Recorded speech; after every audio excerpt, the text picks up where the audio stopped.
Okay, we had some technical difficulties, but I'm still winning. Hi, everybody. Hope you have a great afternoon and welcome to the VA World Conference virtual conversation.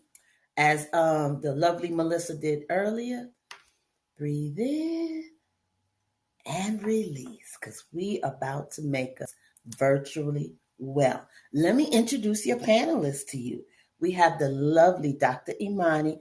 Guess what? She in the A. She in the A. She's right there in Taka. She is a speaker, author, wellness coach, and founder of Sokofa Institute for Wellness. She has 22 years of experience at the CDC, known best for the Healthy Haiku Productions.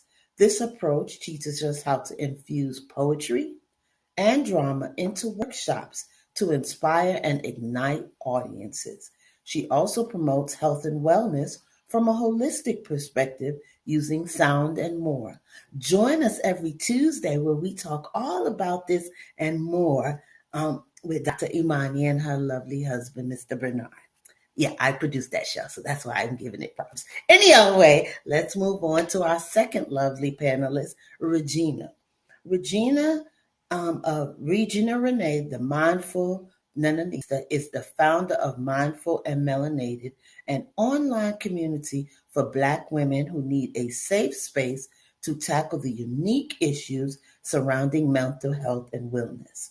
Regina earned her bachelor's degree in writing, literature, and publishing from Emerson College. Regina has been battling depression and anxiety since childhood. Her first suicide attempt was at the age of 12. As an adult, Regina muddled through life wearing a mask to hide what was really going on inside of her.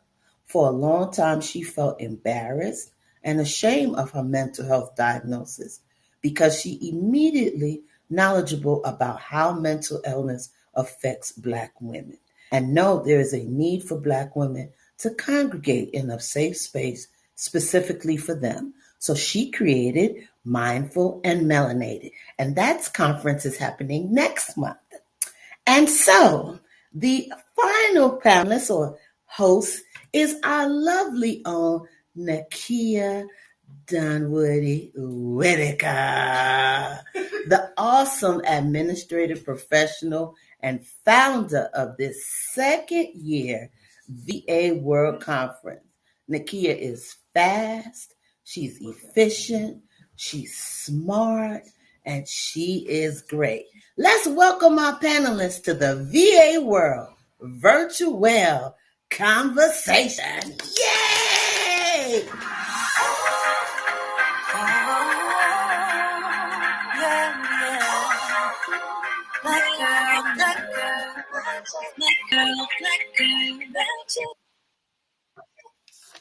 Hello, hello, hello, everyone.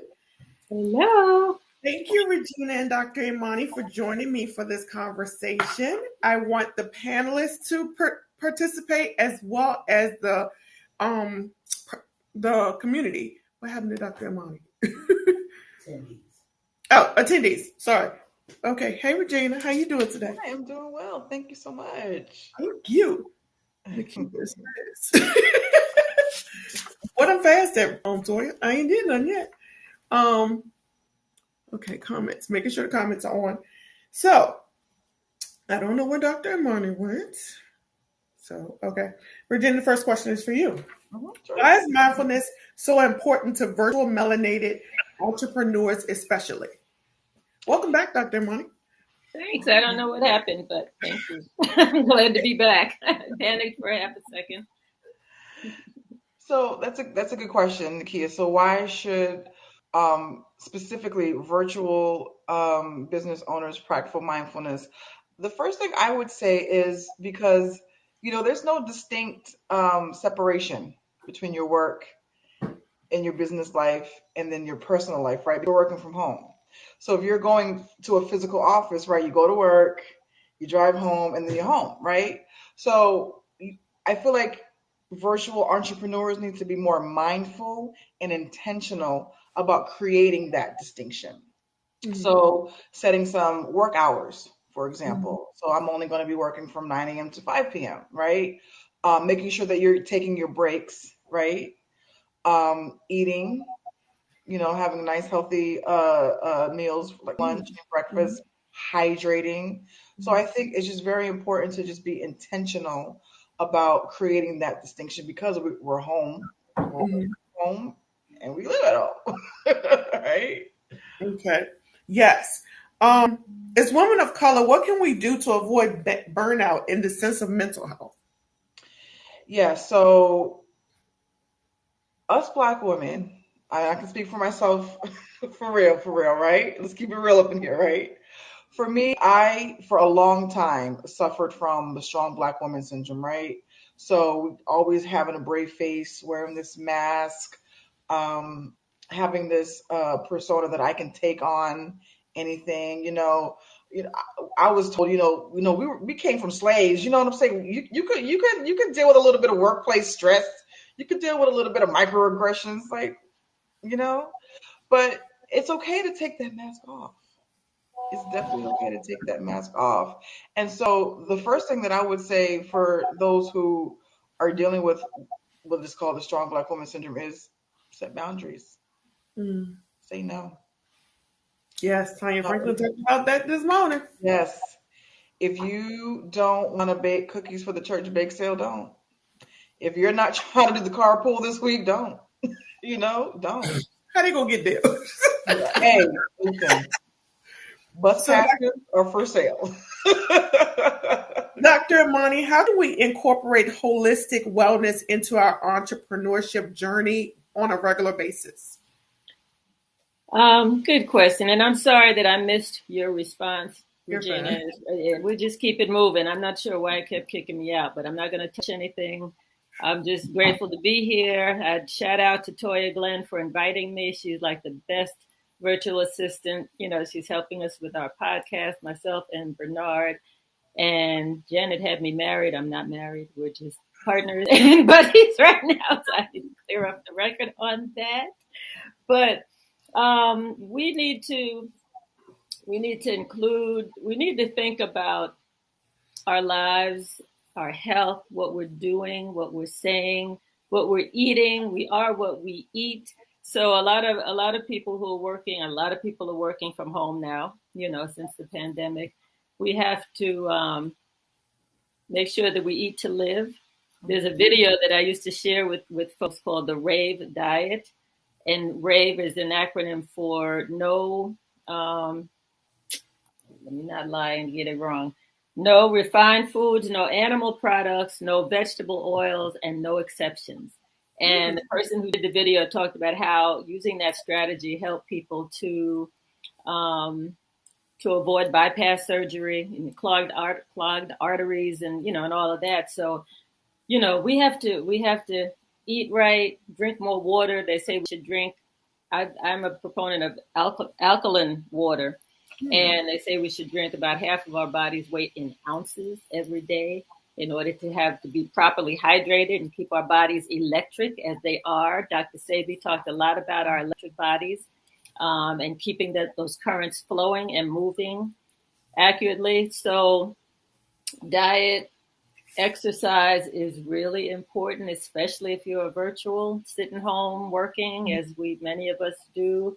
Pick an exercise, stick with it, do something that makes you sweat.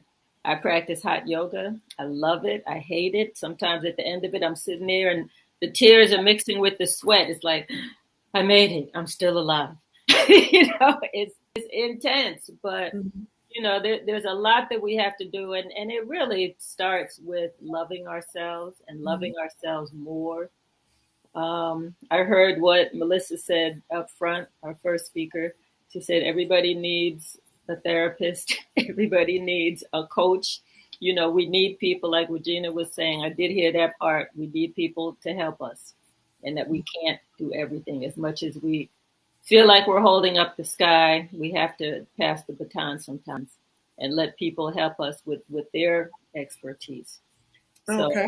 long answer to a short question, but I'll muzzle myself and let you keep Oh, asking. you're fine. You're fine.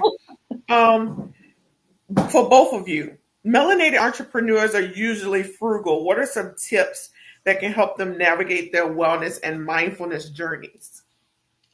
That's a really good question. So, Mhm. Instagram has us thinking that self-care is bubble baths, massages, facials, girls trips, right?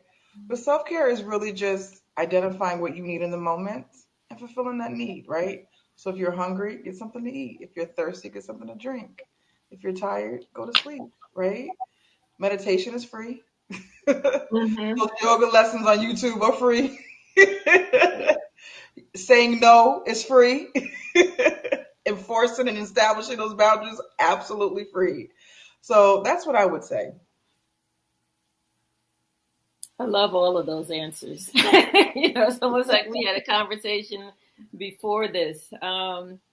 Yeah, one of the things I do in my work is I encourage creativity. Writing the poetry, writing prose, having fun. Kind of taking time off from the work. I have a calendar that I did in 2014, and I like doing affirmations. And in that particular calendar, I did a combination of affirmations and acronyms. And one of the ones that I chose was "This too shall pass." And the pass stands for prove to be an amazing story of survival. I mean, we have to keep it moving, but we also have to acknowledge when it hurts, when there's pain, when we do need to take a break, take time off, cry if we have to.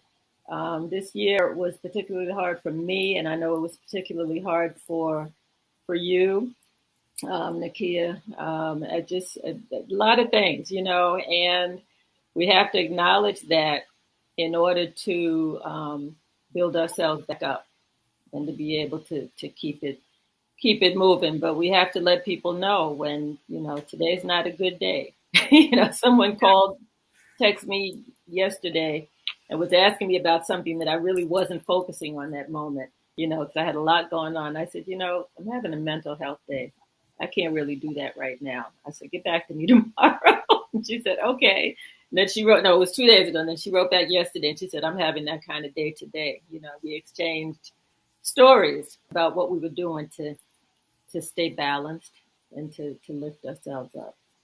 Okay, so Can I, I'm good. can I piggyback off of what Yes. Dr. Armani said about acknowledging that, sometimes we're just too tired or too stressed to do anything. And with that acknowledgement, I encourage you guys to not place judgment on that acknowledgement and to be gentle with yourselves and to show yourself some grace. Mm. Because I know for me, being a strong black woman, right? I'm like, oh my gosh, I couldn't get this done, and this done, right? So we have like as a business owner, we have these things to do lists, right? Okay, I have to make sure I pay this invoice. I got to get back to this client. I got to do all my social media content, right? We have all these things to do. But when do we pause and say, wait, I actually did this, and this? So what I do at the end of my day, I create a things I did list. Oh, I love that. Yes, I create a things I Great. did list. And I have that available. I have a journal. It's called Minding My Mental Health, and that's one of the worksheets I have in my journal. Um, so she could just sit back and just like, okay, no, I didn't do 10 things, but I did 5 things, right? And also, I want you to evaluate how many of those things that you did for other people and not for yourself. Hmm. Right. That is a good thought. You just took my last question because basically the question was, everyone knows that I have a dual diagnosis of bipolar 1 and ADHD, and I've recently been struggling with extreme fatigue. And I wanted to know, Dr. Amani, do you have suggestions on how to get your mojo back when you're just tired all the time? Well, when you're just tired all the time, sometimes that's a sign that you need a break. I used to say, I need a beach. I need a beach. And then I lived near Virginia Beach, in Virginia Beach, the city, not that close to the beach, but I never went to the beach. Every now and then I go, but just knowing it was there was helpful because sometimes I would just get up and go and walk. on the beach and take time out. I mean, we have to take time out for ourselves and fill back up, you know. Mm. And everything is energy. So as we put out energy, we're going to get back, you know, exactly what we put out. So if we find ourselves dipping low, we have to figure out how to build up, how to get a little bit higher. I have a great story about that. I used to teach classes and then run the program, all the education programs for the DeKalb County Sheriff at the jail. And I had a guy that came into class one time, and it was just two students. One was real excited. He really wanted to be there. The other one was, you know, down in the dumps. His bottom lip was hanging on the floor. And I do a meditation at the beginning of class. I did a meditation at the beginning of class to kind of help raise everybody's energy. The whole time his knee was just going up and down. His foot was bouncing. Finally, I looked at him and I said, "What is the matter?" He said, "Well, you know, everybody else in our block got called, you know, to get bonded out, you know, and, you know, to go see the judge. And my name wasn't called. And I'm really upset. And I don't understand why I wasn't called." So we talked for like 5 minutes, maybe 10, about changing our energy because we attract what we put out, you know. And I said, "No, you're going to go in front of the judge." And I said, "Maybe there's a reason why you weren't called." I said, "You're going to go in front of the judge who he or she just had their morning coffee. They're ready to go. They're feeling good. And then here you come. Like the world owes you something, right?" So, and the judge would just say, "Just take him or her back to the cell. I can't be bothered, you know." And so we talked about, you know, you have to raise your energy. You have to be that person that you want to see that's going to have some control over what's happening with you. And I mean, right after we talked about that, his name came over the loudspeaker and he jumped up and he smiled. And I said, "Now you're ready to go see the judge because your energy is high." Okay. And that's really where it is. We can stay in the dumps. We don't want to stay there too long. You know, Right. we have to acknowledge our pain. We have to acknowledge when we're tired. But we also have to do what we need to do to build ourselves up. If it's singing a song or humming to ourselves or taking a walk outside or writing a poem or something. You know, I have an exercise I also did there at the jail and I've done with other students called I forgive myself for. You know, I forgive myself for, and then it's a line, and then you fill it in. I forgive myself for, next line, and then you fill it in. And you have a whole page of what you forgive yourself for. You know, and I've had people shed tears and get all, you know, but I said, don't write it down unless you're really ready to forgive yourself and to let it go. You know, because we can wallow in that stuff that, you know, we are our own worst critics all the Mm. time. And that sometimes leads to our being down too. So That's true. gotta let it Okay, go. so we have a question from the group. How does someone manage personal emotions while working in an unfulfilling position and starting a business? Hmm. I feel like I feel you on this, Moni. I hate my job right now, and I feel unfulfilled in the position, even though I still have passion for the work. Um, I feel as though the joy that I find in the work is what is helping me to manage the unfulfilled part, in that I get to work that passion in my business. So the unfulfilling part doesn't doesn't drive me as much because I'm building my business, and that's sustaining me to say I don't have to stay much longer here. It's And such a, oh, go ahead. yeah, no, I'm sorry. Go ahead, doctor. That's such a good question because I've been there, done that. My sister and I used to speak to each other as we were driving to work in different cities every morning, and we'd have a pig party. And Mm, one day I said, "You know what? We've created these lives, make, you know, on our, you know, six-figure jobs and with all this responsibility and, you know, hating every second of it. And, or not necessarily hating every second of it because there are things that you like, you know, sometimes it's people that you can't really work with well." But, you know, I told her just like we created those positions and those things we were doing, we can recreate ourselves. So, you know, that's when I started doing the poetry workshops and writing my books and working with youth.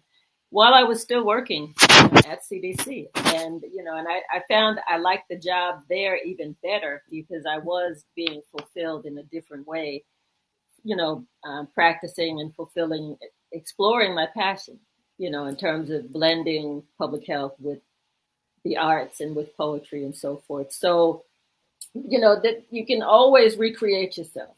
If we're stuck, it's because we're not thinking of options. We're not thinking outside the box. There really is no box unless we create it. So we every day is a chance to do something different. I heard one of the speakers earlier say, "Don't be afraid to try different things. Don't keep doing the same thing expecting different results." We've all heard that before. So recreate yourself, and it takes a lot of energy. Drink a lot of water while you're doing it. To do that 9 to 5 and to pursue your passions, but there's joy on the end of that process if you stick with it. Yeah, absolutely. I know for me, because I was in that situation, just like these two lovely ladies confessed. I had to trick myself. Okay. I had to say, okay, my job is my angel investor. Did I you had to what? detach, my job is my angel investor. So I had to detach myself from that job, detach my emotions, I should say, from that job, and just say, this is a paycheck that I'm getting every 2 weeks. That's going to help me pay my bills, and that's going to be capital for my business that I'm trying to start. So that's one thing that I did. And if you're still having trouble like processing your emotions, maybe seek some support. Maybe talk to a friend, maybe a therapist, maybe a peer support group. But if you're having trouble having that conversation with yourself, um, maybe just step out of yourself and just ask a non-biased party, like, hey, I'm feeling this type of way about my job. Like, what do you think about this? I lean on my supports quite often. It took me a long time to get there. Nakia can tell you, it took me a very long time, years, to actually ask for help. But that's what our friends are for. That's what our family is for. And if they love and support you, they'll be more than happy to assist you in any way that they can. I believe. Again, one of the worksheets that I have in my journal is writing down who your supports are. Like, who are the people who are harmful to your mental wellness? Who are the people who are helpful? Who are the people who are neutral? Who are the people that you can call in the middle of the night and, like, I am having a crisis, and they will come over. Mm-hmm. So just think about who are your support systems, and then think about that job as a paycheck that's gonna fuel your business. Yes. What's that? The Um, angel investment. yes. That's right. Dr. Amani, you shared an acronym earlier, and Toya wants to know: is it essential that we not eat meat in order to maintain optimal mental health? No, I wouldn't say that because being a vegetarian is not for everyone, Mm-mm. and it just isn't. So I encourage people to eat more fruits and vegetables, eat less refined foods. The more it looks like it grew like that, the better it is for you. The more your cells recognize it as food. But, I mean, eat meat when you need to eat meat. I wouldn't overdo it. In societies past, it would be like the vegetables and the grains and stuff, and then it'd be like a little tiny piece of meat, and somewhere over the years, we've changed that to having like a big slab of meat and then a little garnishment of, vegetables. So I would say if you're a meat eater, be an eat meat eater, but try to maintain a balance and do more of the fruits and vegetables. That's all. That particular acronym, and you can pull up that. It's called "Eating the Rave Diet." It's a video that's online. I think you can see the whole thing online, and it just shows the health benefits of eating the Rave Diet. I eat fish occasionally. I'm not a strict vegetarian, and but I don't eat it every day. So I try to practice what I preach. I have a wicked sweet tooth. I try not to indulge. It's just, I do. So none of us are perfect and none of us have to be perfect, but we want to strike a blend, drink a lot of water to wash down and hydrate the body sufficiently. Yeah, I like how you said that everything is not for everyone, right? Mhm. So your health journey is unique to you. Your mental wellness journey is unique to you. So Hmm. I do like that you reminded us that everything is not going to be for everybody. Right. Yes. Another question: how do you avoid going back after you release something or someone? Ooh, Good one. thing or someone. Um,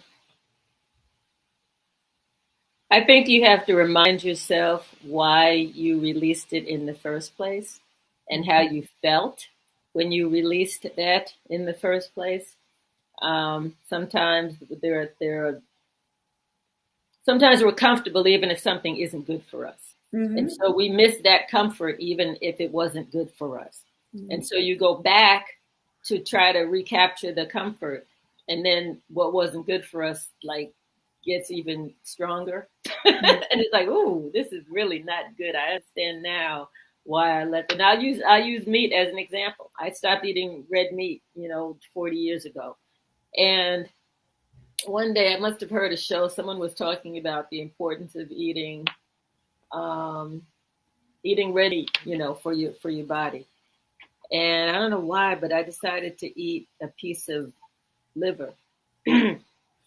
Oh, I was in such deep trouble after that. My body was like, "Why'd you do that? You know better than that." It just did not work. It was just, I mean, the pain way outweighed whatever benefits I may have gotten from that slab of meat. So that was it for me. And the same thing with relationships. You're with someone for a number of years and you decide you see them and you see the smile and it's like, oh, I miss that smile, and you like go back to that and it's like that smile can stay there because all the other things you know, just outweighed the beauty of Mm-hmm. the smile. Mhm. And you remember, so we really have to embrace our choices, have the courage to move forward instead of going backwards. Sometimes backwards is more attractive to us, but it's really usually it's not the right decision.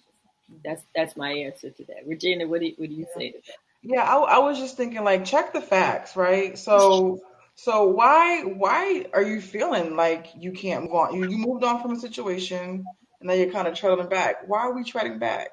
Like I would have that conversation with myself. that? Um, and like Dr. Mani was saying, weigh the pros and cons. She gave a good example about eating red meat when she gave it up, not and then she, fell ill or whatever. So just weigh the pros and the cons. Like if you're going back to a situation or whether it's a relationship, a toxic job or whatever, yeah, okay, the pay was good at that job, but it was a toxic work environment. So I would just say weigh the pros and cons. Check the facts and really have a serious be real with yourself. Don't be surface level. Be real with yourself. Why am I still stuck on this? Why can't I just get past this? And Mm-hmm. again, if you can't have that conversation with yourself, or if you're having difficulty processing that, I would highly encourage speaking to somebody else about it. Mm-hmm. We Mhm. have another question. How do you move past having a fear of success? Mm, Mm-hmm. That's a tough one. it's very tough. That's a tough one. And I'm just going to say just a caveat that a lot of the stuff that we're talking about is not linear, Mm-hmm. right? Right. We're not Right. going to go from point A to point B to point Z, and that's just the end of it. It's it's messy. It's messy, Mm-hmm. right? So Mm-hmm. I have a diagnosis of major depressive disorder. I'm fine right now. Like I have energy. I'm doing well with my relationships and well with my, job. I mean, my business. But a week from now or 6 months from now, I can go back into a deep depressive episode. So I just want to say that it's cyclical, right? So just I would just definitely keep that in mind. Can you repeat the question for me one more time? How do you move past the fear of success? Move past the fear of success. So for me,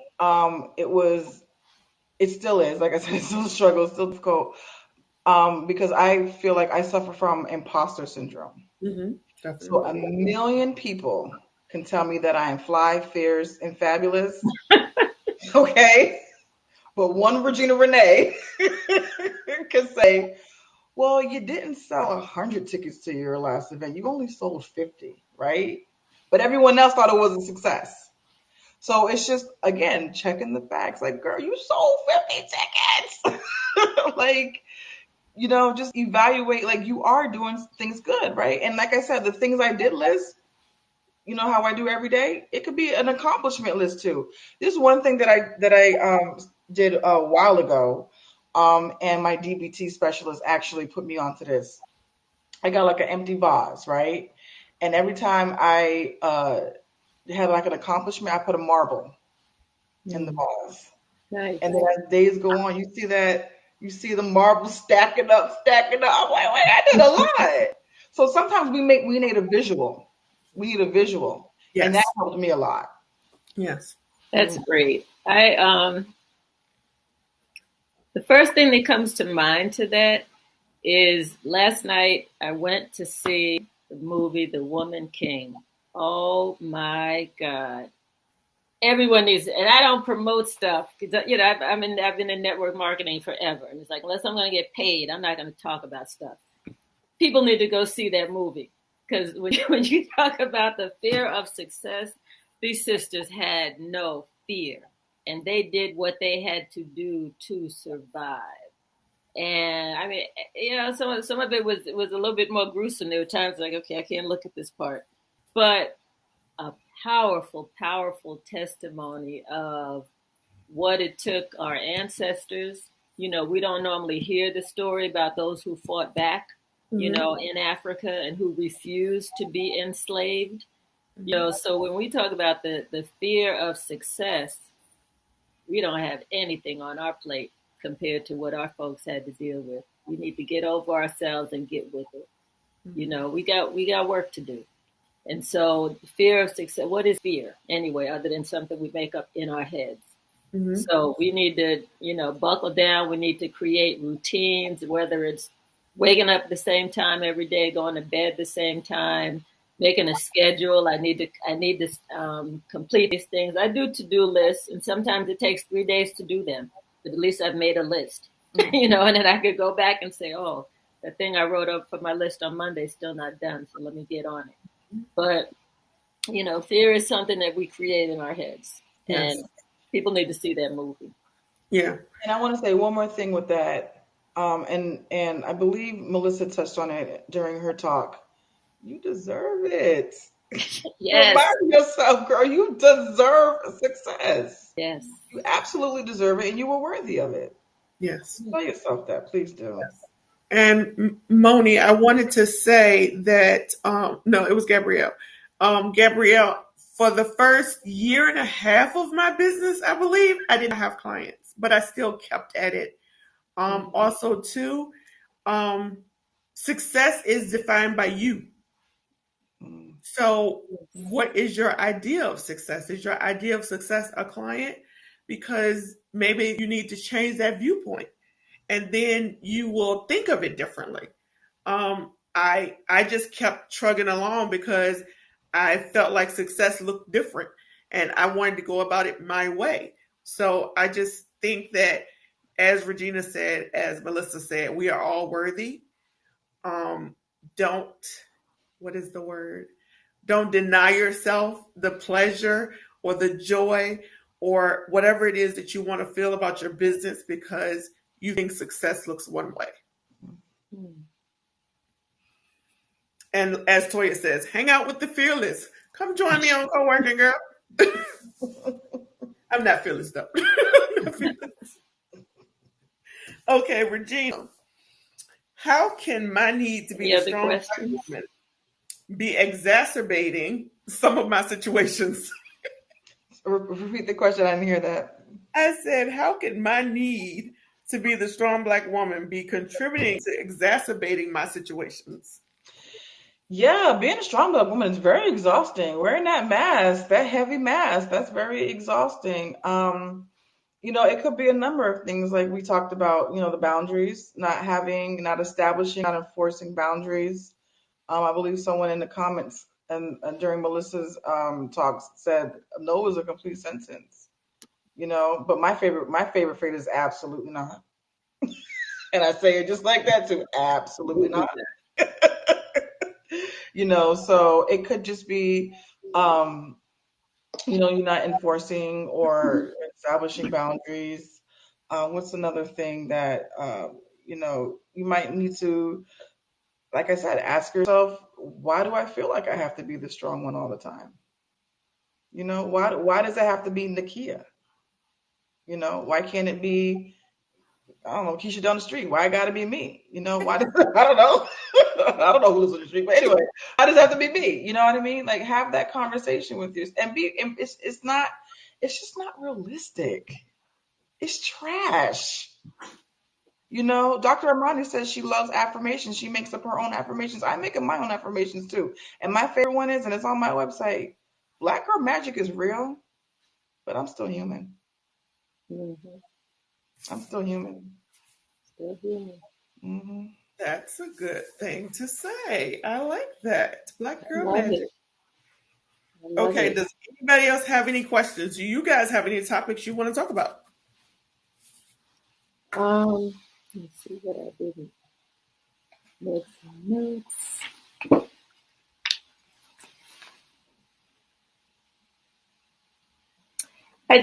There's something that I used in my teaching, both with the youth and with women's organizations and at the jail. And it's an ancient Hawaiian strategy for reducing conflict or resolving conflict and for healing interpersonal and community relationships. And it's called the Ho'oponopono. And it's from Hawaii. And on one of my trips, I went to Hawaii and I was in one of the museums and I saw this huge mural. And it was the history of Hawaiians. And it went from one side, like a big gym, one side of the wall to the other side. And it started with the people. And the people on the left side of the wall were like jet black Africans. So when I talk about Hawaiians, I'm talking about jet black Africans because, we were the first people in Hawaii, according to the Hawaiian Museum, right? So the Ho'oponopono has 4 statements. I love you. I'm sorry. Please forgive me. And thank you. And it's all about using that on yourself as a way Mm. of clearing. And it's called kind of clearing and coming to peace with yourself. And as we do that, it helps to raise our vibration and it carries over to other people. So if you're in a position where you're dealing with a lot of people as a coach, as a virtual assistant, we have to constantly clean on ourselves. I love you. I'm sorry. Please forgive me and thank you. And it really, really helps. It really, really works. Um, I love teaching it to the folks at the jail. There was one woman who she came in to the class. She said, "Dr. Imani, I used the Ho'oponopono and it was really good." So I said, "Well, tell us what happened." She said, "Well, my daughter called me up and she was trying to pick a fight. And I just stopped and said, I love you. I'm sorry. Please forgive me. And thank you." And her daughter said, What'd you say? She said, I love you. I'm sorry. Please forgive me. And thank you. And the daughter said, Did you just say you love me? Now, out of all 4 statements, what she heard was love. So she hadn't heard that. So, Uh-oh. I love that because the conflict was over. Whatever it was wasn't as strong as their love for each other. And the fact that even though it was hard doing, running the family, I guess, without the mother being there, um, what was holding them together, the glue was love. So it becomes self love as well as love for the people that we're most connected to. Because we're all just, we're all a work in progress. Mm-hmm. Thing totally right. So the more we're loving with ourselves and with those around us, and patience is so important. So I just wanted to share the whole Oponopono with you. And you know what? I'll I type wanted it to in the ask. comments just so people see it. Okay, I wanted to ask a question. That alkaline water was more healthy than regular water. What is alkaline water? I've seen it. I just don't know what it is. Well, on a pH scale, pH means power of the hydrogen. It goes from 0 to 14. Our body's pH is right around 7.365, the number of days in the year. That's how I remember it. And so our bodies, and there's parts of our bodies that are a little bit more acidic than other parts. Our oral cavities are releasing cavities because they have to be to kill the germs. But most of our body's pretty alkaline. And a lot of the things that we eat and drink are very acidic. So they lower, the pH, and it makes our bodies work harder to be healthy. It lets them when we're struggling with our pH, and your body's pH doesn't waver that much. Some people say, oh, if your pH goes down to 3.5, then you're going to be sick. No, you'll be dead. So it has to be around 3.6, 7.365, or a little bit lower. But most alkaline waters run from like 8 to 10, just to kind of counteract all of the acidic things that we eat on a regular eat and drink. So alkaline water is really, really good for you. And I've seen some really powerful things happen with people who kind of focused on their pH and introduced alkaline water. And I would say stay away from bottled waters, because bottled waters are in plastic. The plastics are made from petroleum. And a lot of times those plastic bottles are stored in hot warehouses, or warehouses where the temperature is not necessarily controlled. And so the petroleum starts leaching into the bottles. Tap water, I won't even discuss tap water because it's just totally toxic. So I would say get a good source of alkaline water. There are lots of different. I mean, I have a system that I've been marketing for many, many years. And, some of my family members are on their second machine after like 15 years. But yeah, so that's my. Did that help? It did, because I'm interested. I drink spring water, so now I might think about the alkaline water, because the spring water does come in a plastic bottle. Yeah, you might consider that, and I could always look at. There's a nice little video. It's at imanimat.kangandemo.com, and it'll show you a little experiment that shows you the pH of different beverages that we drink. The sodas, the children's, um, waters, the energy drinks, all of that stuff, and it will show you how damaging it is to your body. So, So, Regina, I have a question. How do you establish mindfulness? Like, I don't know how to meditate, because as a person with rapid cycling and a racing mind all the time, I literally can't figure out how to quiet it down to do it. Hmm. So, what is mindfulness? Mindfulness is basically recognizing what's happening like at the present moment. So um, I was told that anxiety is worrying about the future and depression is ruminating on the past, right? Mindfulness is you being in the present moment. So you mentioned meditation. Meditation is a wonderful technique to help you practice mindfulness. But you say your mind runs a lot, right? So, you can, meditation may not be for you, right? But if you wanted to try meditation, you can try like a guided meditation where there's someone who is walking you through it verbally, and you just follow along, like a visualization, for example, where they say, okay, close your eyes, picture a beach, picture a sailboat on the beach. What color is a sailboat? Like they'll tell you, like prompt you to visualize certain things. My favorite mindfulness practice is a grounding technique. So, what a grounding technique is basically just paying very intentional, close attention to parts of your body one by one by one. So, you sit right, have your feet flat on the floor, you sit straight up, you can put your hands on your lap, and then I just close my eyes and I say, okay, how does my feet feel right now? Is the ground cold? Is it warm? How does it feel when I wiggle my toes? Right? Do I have toe jam? No, I'm kidding. but but just bit by bit by bit, little things like that, and it will focus your mind. Okay. So for those who, because meditation was very hard for me, but let me tell you something. Once you get there, OMG, it is life changing. It really is. It is life changing. Okay. So does anybody else have any questions? Dr. Amani has put her consultation link and the link to the water video, I believe it is, Okay. in the chat. Regina, can you tell us about your event? Yes, so my event is called The Strong Black Woman Redefined. This is my third year doing this event. And basically, the premise of the event is for Black women and mental health professionals alike to kind of come together and dismantle what it means, dismantle the traditional definition of what it means to be a strong Black woman, right? And so we come together and we just reimagine it, right? It's okay to not be okay. It's okay to ask for help.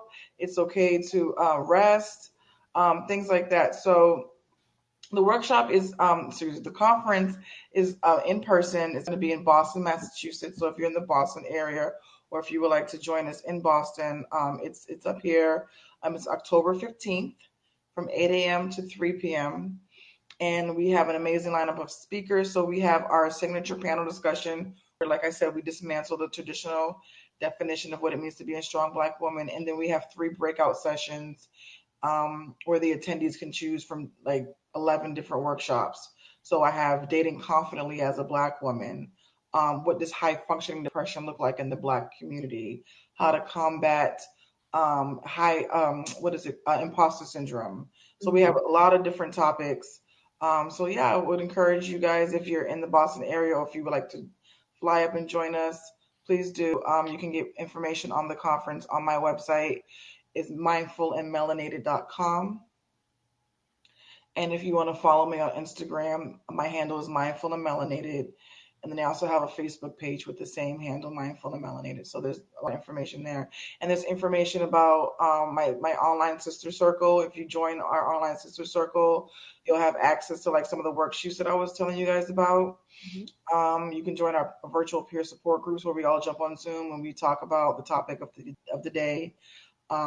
Sometimes it's just an open process where there is no set topic.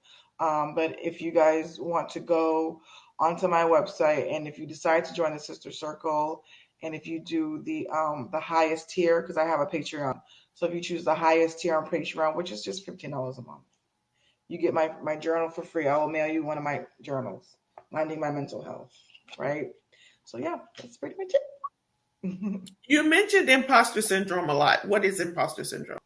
Imposter syndrome is basically like you you you don't believe that you are fly, fierce, and fabulous, right? So you're successful, but you don't feel successful. You have all these accolades, or you try to get all these accolades, but they're still not fulfilling you. There's still a void, right? So you're tricking yourself to believe that you're not worthy, right? Because I'm a thousandaire, but I'm not a millionaire, right? So you don't feel like you've accomplished anything, but you really have accomplished something. So and I feel like a lot of Black women suffer from that. I definitely did. I don't Yeah. anymore, but I did. I was this rock star, award winning admin at work. And when it Hmm. came to my business, I was like, why is somebody going to pay me to do this? So Hmm. I definitely did suffer from imposter syndrome. Dr. Amani, can you tell us about your podcast? Our podcast, Bernard Kine Sr., my partner, and I have a podcast every Tuesday. It's 8 o'clock p.m. and Eastern Standard Time. And we talk mainly about health and wellness topics and related topics, our experiences to things. We had a real nice broadcast from Ghana. Bernard and some of his colleagues went to Ghana recently, so they did the show from there. Toya was wonderful in terms of helping to make that happen. Toya Glenn, and so we are exploring different health topics. We have a youth session coming up. We actually have had a couple sessions recently on the issues of mental health and how to stay sane and how to stay balanced, which is really what that's all about. But we're excited. I used to have a blog talk show years ago, and so it's nice to kind of be back and to have interaction with an audience and share what we know as well as highlight people who have a lot to share from around the Mhm. country and around the Yes. globe at this point. So please join us. Yes. So I want to say thank you. The conversation was awesome. Toya is ready to do the group fees. Okay. Yeah, this one is really important. Please take a picture for the session. Thank you, guys. Yes, I did it. Very, very good. Very good. And we will end the selfies in 10, 9, 8, 7, 6, 5, 4. Keep them coming. 3, 2, and 1. Thank you, beautiful people. Thank you. I'm Yes. excited. Thank So you. Great session. it was a great session. I appreciate both of you having this conversation with me. Regina, I will see you later, I guess. We have one more speaker, our keynote speaker coming up, and then we will announce all the prizes and conclude the conference. Yay. Thank you. You did a great job hosting too. Thank you. You're welcome. See y'all later. Okay. Bye bye.